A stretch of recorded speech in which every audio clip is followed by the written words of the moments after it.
The biggest mistake, for starters, is doing the same fast, the same way, every single day, over and over and over again. Wow. Go without food, all of a sudden your body's like, wait a second, no food's coming in. We're gonna need to go find that food that we stored years ago.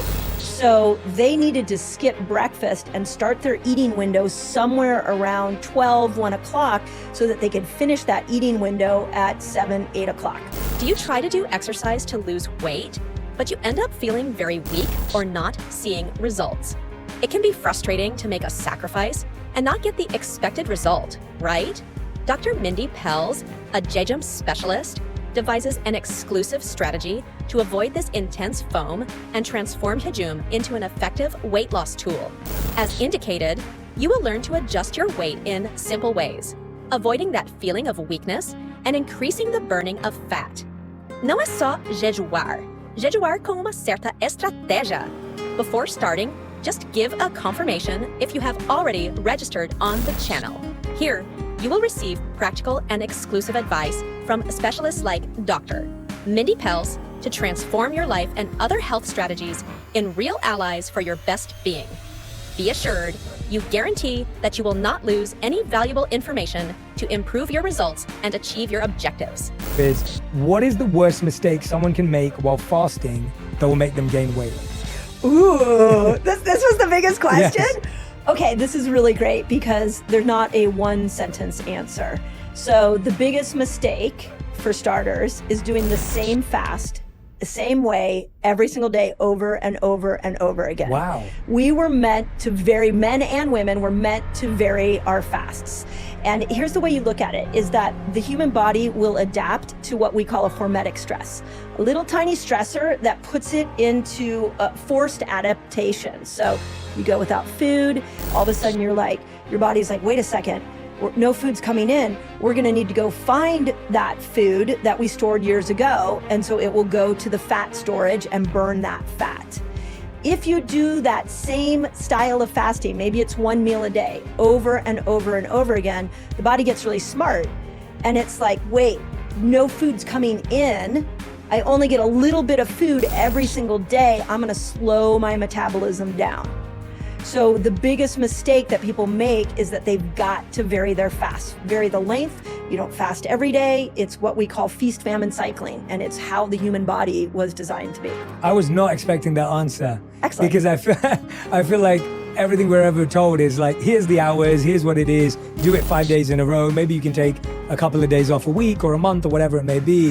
How do you know then how to structure it to give yourself some sort of system to follow so that you're not just, I guess, completely out of sync as well? Yeah, so first I want to say is it makes logical sense if you go back and you think about the hunter-gatherers.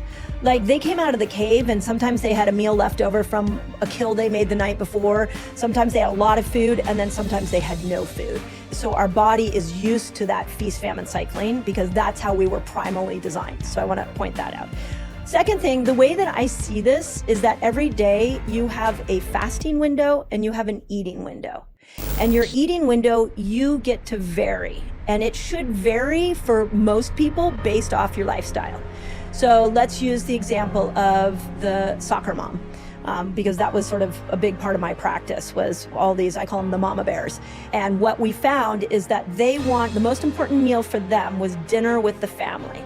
So they needed to skip breakfast and start their eating window somewhere around 12, 1 o'clock so that they could finish that eating window at 7, 8 o'clock. So Monday through Friday, they would make their eating window in the afternoon, evening. But then on the weekends, like a lot of families want to have brunch on Sunday, or maybe they'll go to the farmer's market, or maybe they'll go out to breakfast on Saturday morning. So then they would move their eating window up earlier in the day. Right. So I think you should base it off your lifestyle. And then of course, women should base it off their cycle, which is what Fast Like a Girl is about. Yeah, so I'm someone who loves systems and routines. Yeah. So I end up I'm a 3 meals per day kind of person. I have to eat 3 meals a day. Yeah. My body reacts in whether it's cramps or fatigue or whatever if I don't. Yeah. So if I try and miss breakfast or have a late breakfast, I'm feeling that. Yeah. If I'm skipping a meal in the middle of the day, I'm feeling that. Like, my body wants it. So I generally end up eating 3 meals a day pretty much at the same time every day. Is that bad? Am I doing that wrong? Well, I mean, I always say it depends on your intention. So what's your intention for your health? My intention right now is to gain strength and muscle as I've been training and trying to eat enough protein as someone who follows a plant-based diet. And then you are doing, when you're working out in the morning? Yes, in the morning. Yeah, so for you, because you're trying to up muscle, you're going to want to make sure that you eat before your workout, and you're going to want to make sure you eat after your workout. I'm not doing the before. Yeah. Yeah. So then what will end up so you go in fueled, you're breaking that muscle down while you're working out, and then you're refueling afterwards. That would be like the perfect way to stack protein. But then where does the fasting window fit in? So the fasting window would probably be more towards the end of the day. And one of the things that I just try to make this simple for everybody is the best thing you can do is always eat in the light. The minute we start eating in the dark, like at the end of the day, we've got melatonin coming into our body, and melatonin causes us to be more insulin resistant. So if you are working out at 9 in the morning, I'd want you to have a meal, maybe a small little protein shake at 8. You do your workout, then you follow it up with a recovery meal. Yeah, I would just enough to kind of fuel you. Yeah, you wouldn't need a huge amount. And then 5, 6 o'clock at night, depending on the time of year, you shut it down. Mm-hmm. And then now, if you're done eating at 6, you would go, 6 to 6 all the way till 8. That's a 14-hour fast every day, and that's pretty good. Yeah, so that's pretty much what I do fasting was I stop eating at like 6:30. Yeah. We always have an early dinner. Yeah. But I guess, that means none of those late night snacks that if I end up being out till late if I have to. Yeah. Gotta stop those late night snacks. Yeah, that's the challenge. Eat in the light. Yeah. So eat in the light, and then what a lot of people do because of that night snacking, what a lot of people decide is, you know what, I'd rather delay my breakfast so that I can eat a little bit later because I maybe sit down with a bowl of popcorn and watch a movie at night. And so they'll make their first meal noon. But this is the whole point of what I'm trying to teach is all of this is customizable. So you should customize it to your intention and your goals and your lifestyle.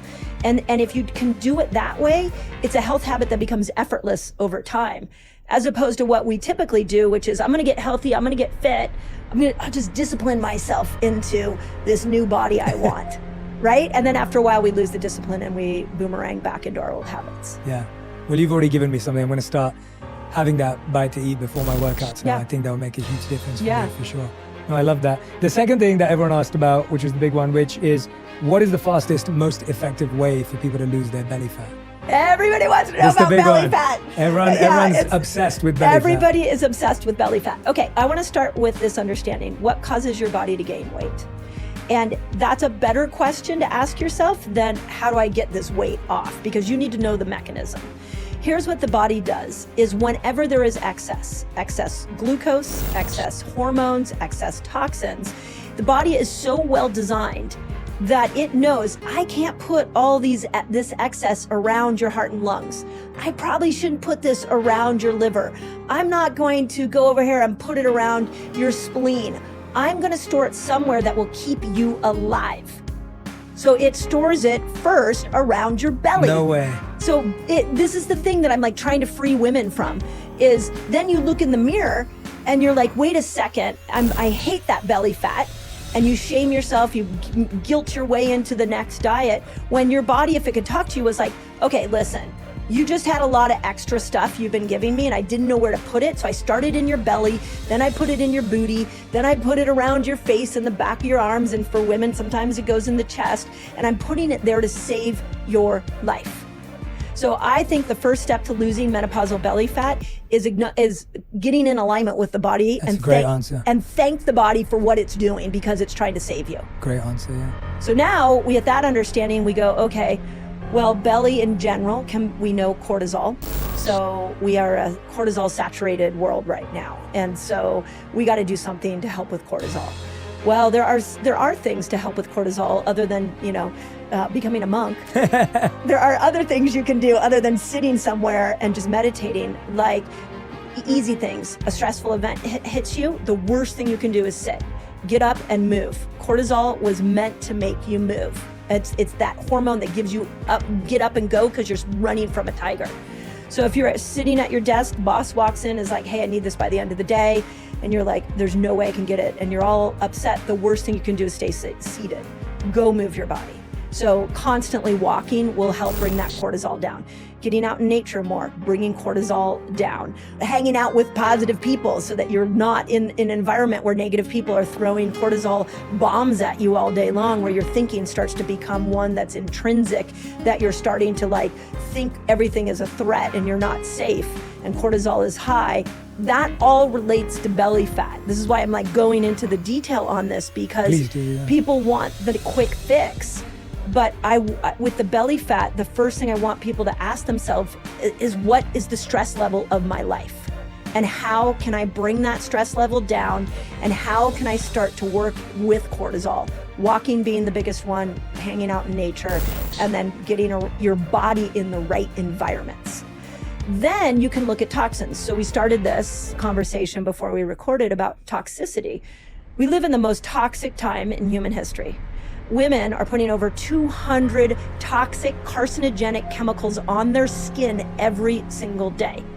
The brilliant body is like, I don't know what to do with all this, so I'm gonna put it around your belly and your chest. And again, then we look in the mirror and we're mad at ourselves because we weren't disciplined enough. So go and look at your toxic load. What toxic chemicals are constantly coming into your body? Start looking into different detoxes, because we got to bring your toxic load down. I really believe if you want to be healthy, you don't need motivation, you need momentum. I can't overcome my sugar addiction. No, you should rephrase that. And you should say, I've trained my body to crave sugar, and you're double downing on dieting, and you're double downing on working out, and you don't even realize that it's actually this chemical load that has completely reprogrammed your body. What are the most common places that people are putting toxins into their body? Well, skin is a big one. Food is horrible. I put a whole thing in Eat Like a Girl, and I was so depressed after I wrote it all about obesogens. So obesogens are chemicals that are in our food. So BPA plastics are what our food are wrapped around. That's an obesogen. Pesticides are an obesogen.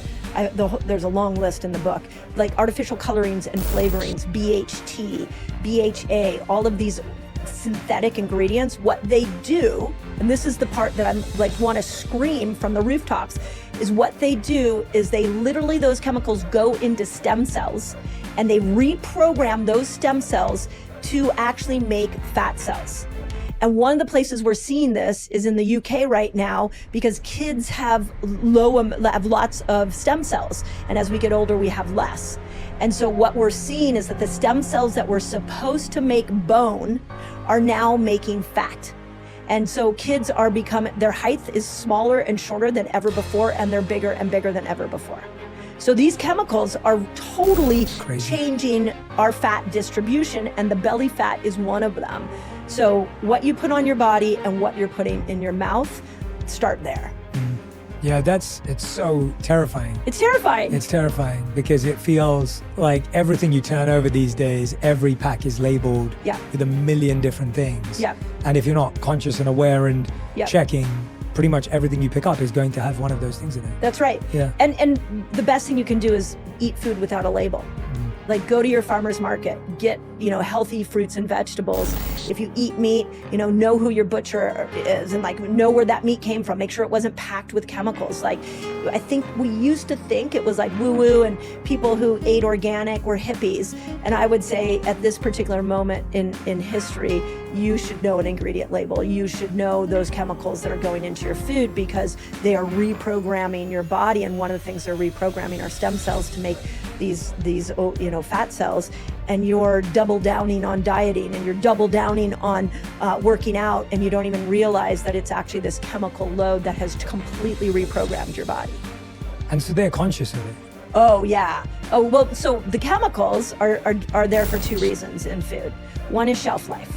So, much easier for these food companies to make sure that their food, if it sits on a shelf, is going to last a very long time. The second one is that they are hijacking your taste buds so that you're addicted to it.